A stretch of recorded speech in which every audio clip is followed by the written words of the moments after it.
It hurt me, and it hurt me in a good way. It was something I needed to hear, but what I was able to do from that was kind of figure out some of the why. Like, why am I looking at things this way? And a lot of it for me was actually trusting.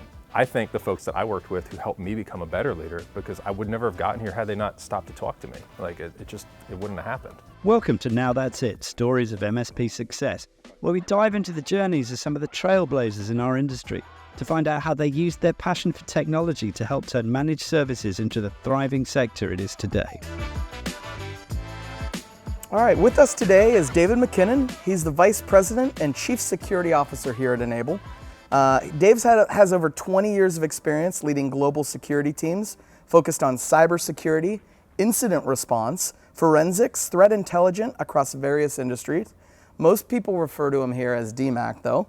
So DMAC, welcome to the Now That's It podcast. Thanks for having me. So you and I have very similar upbringings from a technical perspective. Our parents or dads got us introduced us to computers. Talk a little bit about that. Yeah, so, God, I don't even know how old I was, probably 7 or 8, and we had a Commodore 64 hooked up to our TV in our living room, and that's where it started. So my dad was definitely a geek. He was interested in computers and tinkered, and I was exposed very early on. You were also a car guy too at a young age and almost pursued that? I am a car guy. That didn't Yep. go away. Yep. Yeah, so I've always, like when I was little, I had dirt bikes, and I've always liked wrenching on cars, and I did consider when I was in high school actually going down that path and ended up doing computers instead. So you said, all right, computers is it, I'm gonna go to college for it, but then you changed your major one day. Well, I changed my major the second day of college.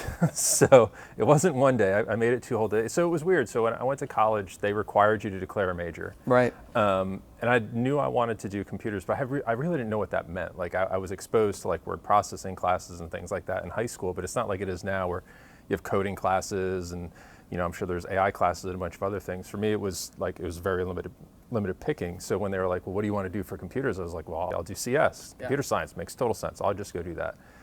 And then I went to my first class, which was an Eiffel class, and I was like, I don't want to do this for the rest of my life. So I promptly went and met with my advisor, who was kind of shocked. He's like, you're changing one day in? I was like, yeah, my roommate's an IT major, and that sounds really cool. I want to do that. And I made the jump, and I'm obviously very happy that I did. This is crazy. Similar story to me. Go to the Ohio State University, major in engineering, 6 different types of engineering, and then one day I was like, I think I want to go into computers. And I took a Fortran class and I said, I don't want to be a programmer. So I knew I didn't want to be a programmer, right? And then got into sysadmin type work. Yeah, I did the exact same thing. Yeah, that's awesome. So what kind of experience did you get in college? Well, I learned everything. So, I mean, you know, some of it, really dating myself, some of it was just being exposed to the web. I mean, you know, going back to Netscape Navigator days and actually connecting to the internet or, yeah, or even all the way through like starting gaming, like playing Quake and things like that. But I learned how to build computers. I learned basic networking, subnetting, routing. We really started playing with power line technologies back then. I mean, this is going back now 25 plus years ago. You know, getting into databases, sysadmin, coding. So I had the opportunity to touch a lot of different things. So I became a really good generalist, which has really kind of helped me as I've moved into a more professional career. Yeah, almost identical, crazy. So you graduate college, and then you move to Atlanta. Why Atlanta? No snow. It was really simple. I mean, so I went to college in Rochester, and there was a lot of snow in Rochester. And, you know, I didn't have a job, and I was like, you know, it'd be nice to have a car that could be rear-wheel drive and not just be a summer car. And on a whim, I moved. I really had no money in my name. I managed to get an apartment. I won't really discuss how I did that, but I got an apartment, and I moved to Atlanta to figure out life. And you stayed in Atlanta. I moved to LA, also no snow in Ohio, and then said, no, LA's not for me, so I'll move back to Ohio and enjoy that snow. Yeah, I moved back too. Yeah. So I think I was there for 7 or 8 years, and I moved back. And then we moved back again about 8 years ago. So I've kind of bounced back and forth. You got a job in Atlanta though. What was your first job? So my first job was actually as a SOC analyst at Secureworks. Wow. Dumb luck, but that's where I ended up. So first job in cybersecurity, great opportunity to learn? Oh, absolutely. So, when I went to Secureworks and I interviewed, I didn't know anything about security. Like I walked in and we went through the interview process, and I was transparent. Like I didn't know what they needed me to know, and they were very focused. Networking, sysadmin, you can code, we can teach you the rest. And I worked. The other benefit of that job is I worked 6 p.m. to 6 a.m. And I was every other Wednesday, Thursday, Friday, Saturday. So it was like the perfect schedule to be on when you're trying to move to a new city and make friends and things, because the nights that you want to go hang out, you don't have anymore. So it provided me the opportunity to really read and learn and play with snort boxes and really kind of immerse myself in technology, because not a lot was happening at 3 o'clock in the morning. And that really is kind of what jump-started my career. So Secureworks for a period of time, and then you had an opportunity to move to go to ISS. Yep. Larger company. What were the opportunities there, and why the move? So, Secureworks was in a weird spot then. I mean, if you date the company where we were at, they were figuring out what they were going to do. Like they had the eye sensor, they were kind of doing the MSSP thing, but not really doing it at scale. And it was during the dot-com bubble, so like money was getting harder to get from a VC perspective, and it seemed relatively unstable. Fast forward, not the problem anymore, but at the time, and I had a few friends who had left Secureworks and went to ISS, and they presented an opportunity there to go work in support. So I made the jump and walked in, and it was a pretty perfect schedule for me. It was 3 to midnight, so I could play hockey in the morning, and then I would take a shower and I go to work, and I just work till midnight and repeat every day. And I came in and just learned all the different products, like how did they work, and really kind of immersed myself more into the just the world of cybersecurity in ways that I hadn't, what you read in a book isn't actually using all the tooling. So it kind of gave me the other half of that coin as I went through it. So you moved to Atlanta to get away from the snow, but you play hockey to play in a cold sport. Yeah, I hate the heat. I just don't like the snow. Gotcha. All right, so you leave ISS, but you stayed in security, but you got into something a little different, right? It was research and intelligence. So I had a few different jobs. So when I originally left ISS, and I spent almost a decade there. So and I had a lot of different roles. Like I worked in engineering, I worked in professional security services. Like I was doing pen testing. I got and wear a lot of different hats, which was awesome. And a friend of mine actually hit me up about an SE role, so in sales engineering, and it was a brand new role for me. It wasn't something I'd done before. So I gave it a shot. And the first company I went to was Damballa, which was kind of short-lived for me. Like I think I made it maybe 8 or 9 months, and it just wasn't the right fit. And I'm very much of the mindset, fail fast. And I also had we had our first child. So when Gavin was born, I was traveling all the time, and I didn't want to be away from him. So I was offered a job with NetWitness to start doing more forensic type work. Still in an SE role, but more, just hunting, which for me was awesome. So I did that for a couple years. We were acquired by RSA while I was there. And then I went back to more the practitioner side. So I had the opportunity when I left there to go to ADP. And I spent a couple years at ADP where I worked obviously on the IR team. We also worked on the fraud team, so we had the opportunity to sit down and look at financial fraud and things like that. And really being more on the practitioner side, more doing the IR work. So I spent quite a bit of time there. Then when I left there, that's where I started to get more into R&D. So I went to FishMe, which is now Cofense. And it was an interesting position for me to be in, because when Aaron Higbee was one of the founders, when he and I talked, he basically said, he's like, I want to hire you, but I don't really know what job it's for, and we're going to figure out the job. And for me, it was kind of a big leap of faith to go to a job but not really know what I'm going to be doing. And within a few months, we kind of figured it out. Threat research moved underneath me, and then in time, R&D came underneath me. Obviously, I owned internal incident response, so I had to wear kind of a number of different hats, but also kind of work on the creative side as well as some of the product enablement. So it was a neat balance, and I spent a couple years there just working with some really awesome people, and it was a great experience. So that's awesome. What crazy, interesting experiences you have. It's really neat. And I could definitely see you as a sales engineer I also went down that path and also said the travel is too much. Yeah. So good that you found something that was a bit less to be able to enjoy your family when they were just starting out. Yep. So you have a knack for crisis management. Where do you think that comes from? From my dad. I mean, so my father, not many people know this, but he's a fireman. He was a fireman for 43 years. And we always had kind of preparation things at the house. So, you know, in the event of a fire, I knew, like I could tell you what tree we would go and meet in front of in our house. You know, if somebody came to us in a parking lot and we didn't know them, we had a secret code word that they had to give us. So my dad had always kind of infused that in us to be prepared for those things.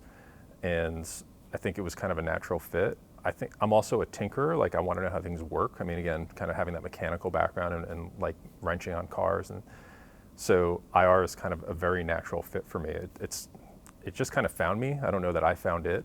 And it's a good place to be. Were there any points in your career that you sort of realized that this crisis, pressure thing, you were pretty good at it?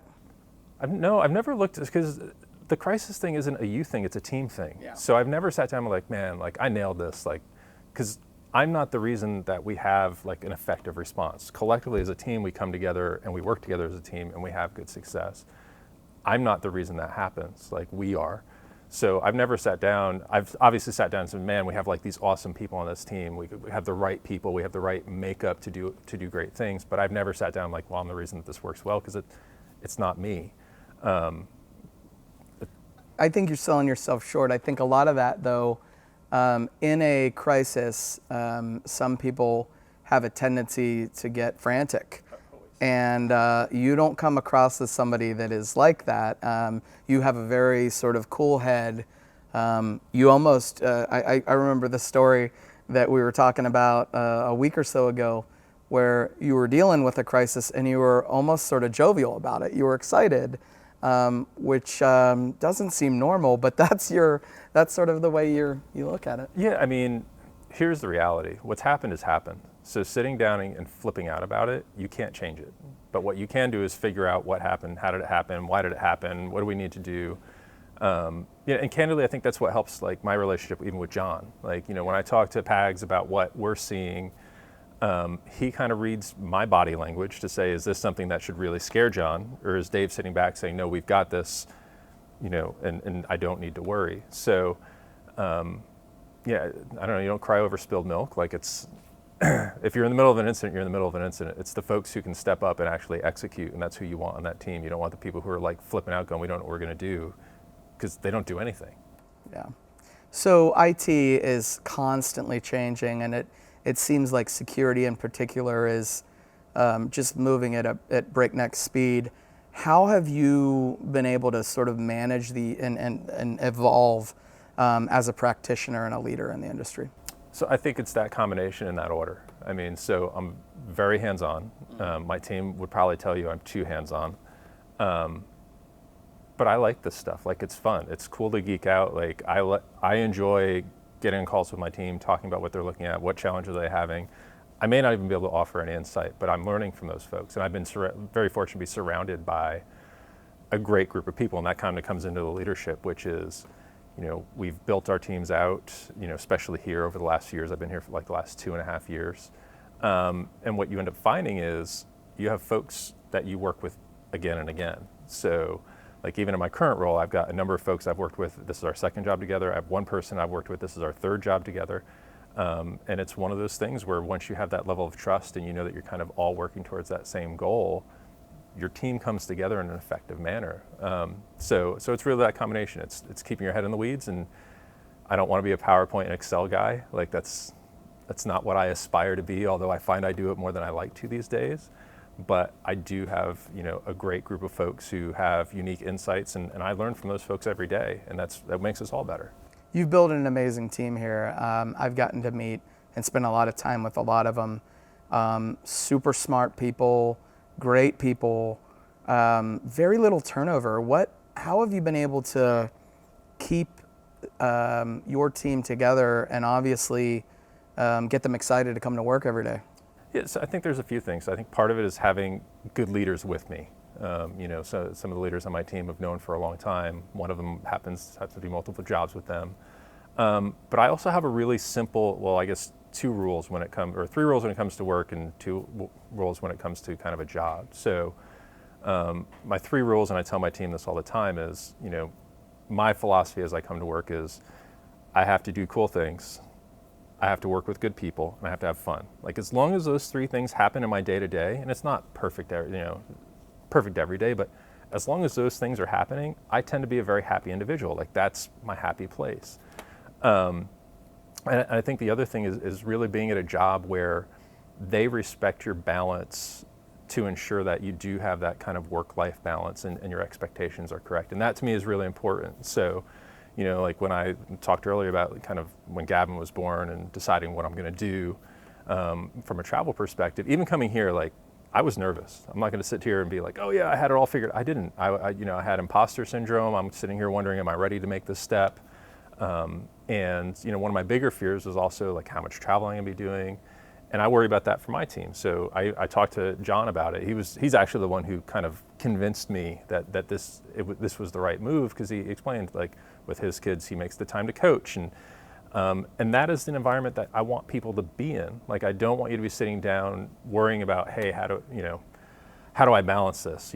Somebody's sick, I got to deal with it. Like, you don't. Like, life happens, work happens, we make the 2 of them happen together. And I think as long as those other 3, like, the 3 realities of enjoying what you're doing, having fun when you're doing it, and I do tend to be a pretty laid-back person. I also hate titles. So we haven't talked about this, but I hate my title. I think titles are dumb. I understand that they're required for specific reasons, but I don't want anybody on my team or any team really to be scared to come talk to me or talk to us because they feel like they need permission to do so. I think titles are crap. And I think that helps build those relationships, because there's never a hierarchy. Like, we're all peers, we're all on the same team, we all want to be successful. And that creates that ecosystem that I hope people want to be at.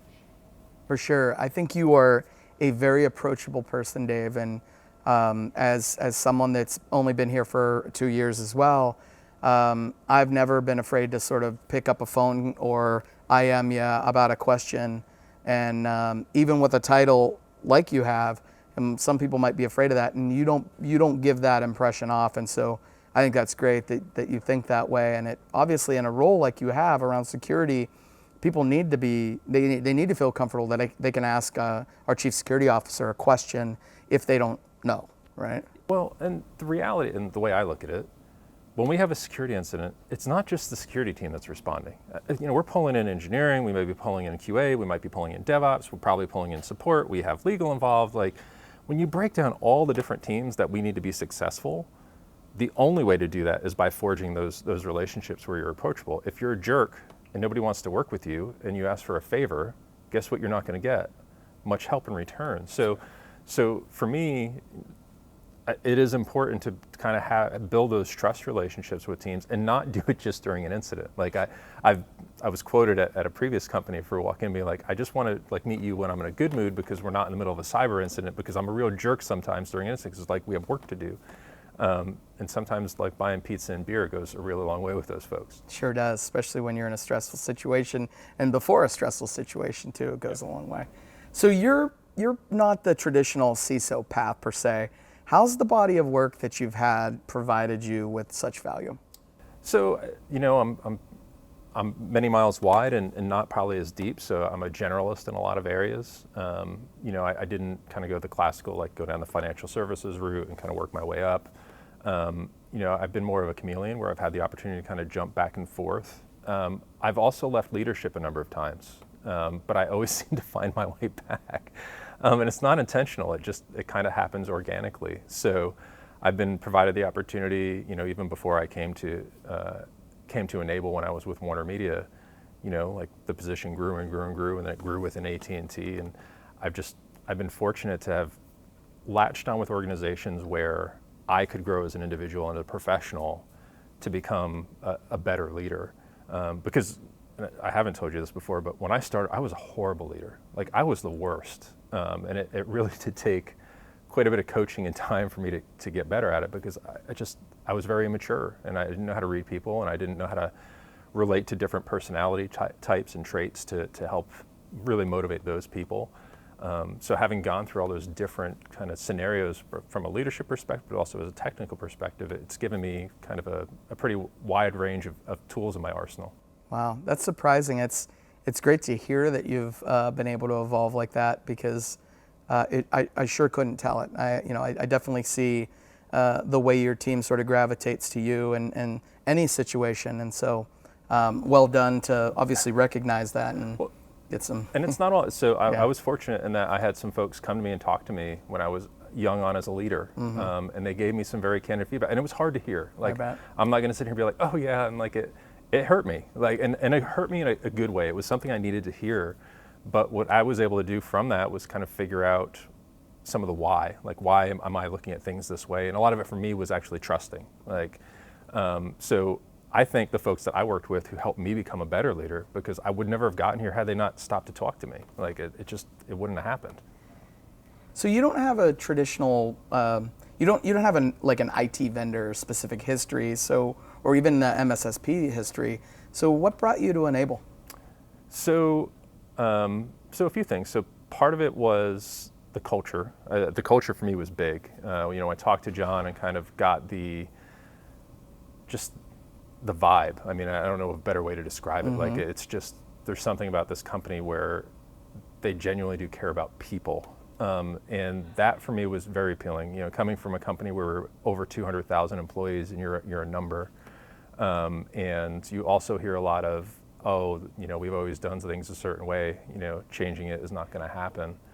And I think the other half was the opportunity to really come in and build really a net new program. We started off as a new company. I had the opportunity to, and I'm a builder. Like, that's what I enjoy. I will always love doing that. So those were probably the two biggest selling points. I've been very fortunate in that the leadership here has been great to work with. They've mentored me tremendously because I'm still very green in a lot of ways. And it's been what I've realized is it's not necessarily the company size you're going to, it's more the company culture, and this has just been the perfect culture for me. So Dave, you're a big believer in transparency and collaboration when it comes to security, even amongst business competitors. Can you elaborate a little bit on that? It goes back to what I said before, like, security is a team sport, and whether you're talking internally or you're talking externally, we're all fighting the same fight. Like, there is no reason whatsoever that security should be considered a competitive advantage between different companies. Like, I get from an offering perspective that's a thing, but I do very much believe that when you share information, you collaborate actively, you work inside the community, like, you get what you give. So I'm all for it. It's not an area where we should be, again, kind of creating walls and not ready and willing to work together. I've heard you introduce yourself as the intern. Why is that? Because I really do hate titles. So some folks on my team, I have complained because the new hires come to the office and they put a meeting on the counter, like, come meet the Chief Security Officer, Dave McKinnon. I'm like, stop doing it. I was like, put me down as the intern. Like, I really do want people to be comfortable when they're talking to me. Somebody legitimately believed I was the intern for a little bit. And for me, it's really, I don't want people to see me as a title. I want them to see me as Dave, because when we work together, that's what I am. I'm Dave. I'm here to help us. Like, we are going to be successful. So I'm all for not actually having a title, but the intern is what I use internally the most. I'll start introducing you to customers as the intern. You could. That would actually make me really happy. All right. So Dave, where do you see cybersecurity going for SMBs and MSPs here in the future? The challenge there is the threats continue to zero in on those SMBs. If you look at, just generally speaking, the evolution over the last probably 10 years, you go back 10, maybe 15 years ago, it was all PCI. Like, hey, they're breaking into these big box retailers, they're stealing credit card data, and they're walking out. And then with the evolution of ransomware and kind of the pivot of that into SMBs, everybody is now fair game. Like, everybody's on the internet, everybody has many services are cloud-based, and that's going to continue. The challenge will be is how do those MSPs kind of guide their SMB customers to properly protect their castle, and that's that's classically how we built it. But how do they evolve their security to support that? There's kind of I always joke, but you have to be like this tall to ride certain rides, and what I really hope to see is MSPs really giving guidance to their SMBs about, you want to be this tall and you want to make this level of investment, because when you don't make the investments is when you have a really bad day. And it's not to say it's all about money. Like, it is actually a business strategy, and it's a business resiliency strategy, and that's the conversation I think you're going to see MSPs having with those SMBs, because it's not a dollar spent at the end of the day. It is 100% how do you make sure that you're opening your doors, because a major cyber event could cost $100,000, it costs $600,000, it costs $1 million. Are you ready to shell that out all at one time? Can you? Does your cyber insurance cover it? Do you have cyber insurance? All those questions are really, they're conversation point, and they're very relevant right now, especially if you look at just kind of how the evolution has moved with the SMBs being targeted, or continue to be targeted. I don't want to say this is a new thing. Sure. It's on everybody's mind. Interesting. So how do the large vendors that are supporting these industries respond to the changing needs and threat landscape? So I think part of it, especially in our world, is making sure that we're partnering with the right vendors to support those customers. What you don't want to do is throw 100 different vendors and be like, hey, go pick one. One of them is probably good, because that makes the decision process extremely difficult when it's like, all right, I need why? So versus us coming in and I think providing some insight into the why, like, why is this the right vendor? How can it help improve your business? How can it protect your customers? And that's really where I view our role is at Enable, is figuring out how do we make sure that not only are we partnering with the right vendors, but we're also partnering with secure vendors. So one of the big things we do on my team is, like, when we bring in somebody new in, we're going through a full vendor due diligence. We're making sure that they have pen tests. We're making sure that they're securing data properly. We're making sure that they're not full of crap. Like, they're actually somebody that we want to put our name on as we go out the door, so that when those MSPs are looking at those vendors, there's a level of trust there, so that they're making the right decision for their business. Excellent.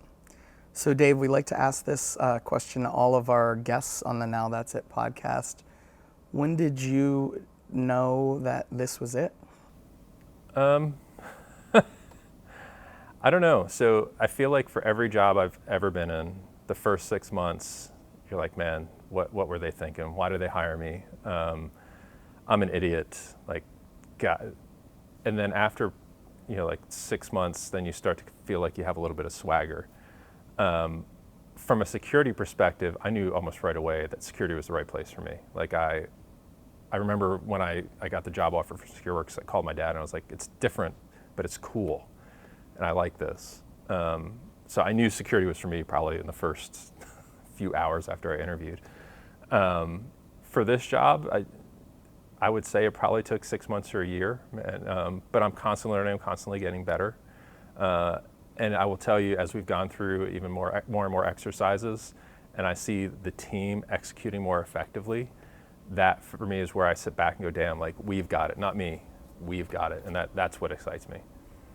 Dave, thank you so very much for sharing your story with you today. You have such an interesting background, and it's just always great catching up with you. Thank you. No problem. Thanks for having me.